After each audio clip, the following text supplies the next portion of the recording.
ओम शांति। रहम दिल व सबका उद्धार करने वाली माँ। मम्मा बहुत रहम दिल थी। सज़ा मिलने से कोई व्यक्ति सुधरता है, इस बात पर उनका विश्वास नहीं था।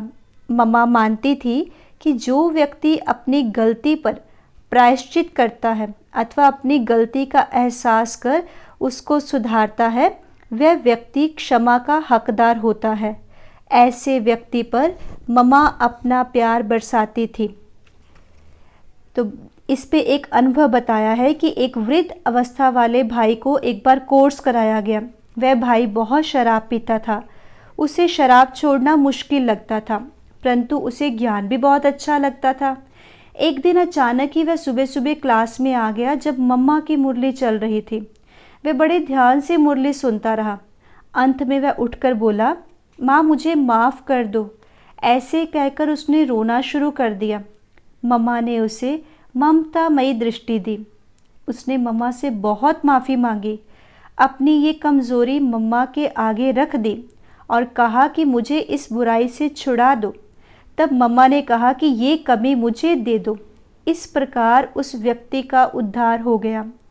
मम्मा सबके कष्ट स्नेहमयी दृष्टि और शुभ भावना से दूर कर देती थी।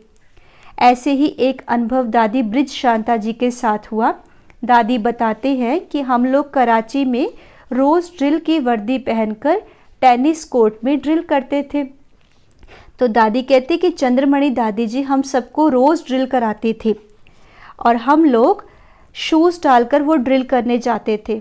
तो एक दिन जब मम्मा वहाँ पर आए, वहाँ पे चक्कर लगाने आए, तो मैंने जूते नहीं पहने थे, मैंने चप्पल पहनी थी। तो मम्मा ने मुझसे पूछा कि तुमने जूते क्यों नहीं पहने? तो मैंने कहा मम्मा 2-3 दिन से पैर में दर्द है इसलिए जूते नहीं पहने।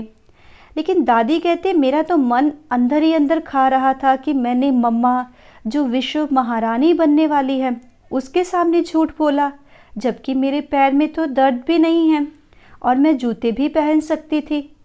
फिर भी मैंने उनसे झूठ बोला। तो उन दिनों बाबा सब बच्चों से कहते थे कि किसी से कोई भूल हो जाए तो इसके बदले में अपने आप को सज़ा दो कि एक दिन का नाश्ता अथवा भोजन छोड़कर अपने आप को सज़ा दो। तो दादी कहते मुझे बाबा की ये बात याद आ गई। चूँकि मेरी ड्यूटी थी सबको सुबह नाश्ता कराने की, तो मैं जल्दी जल्दी सबको नाश्ता खिलाकर बाहर आ गई।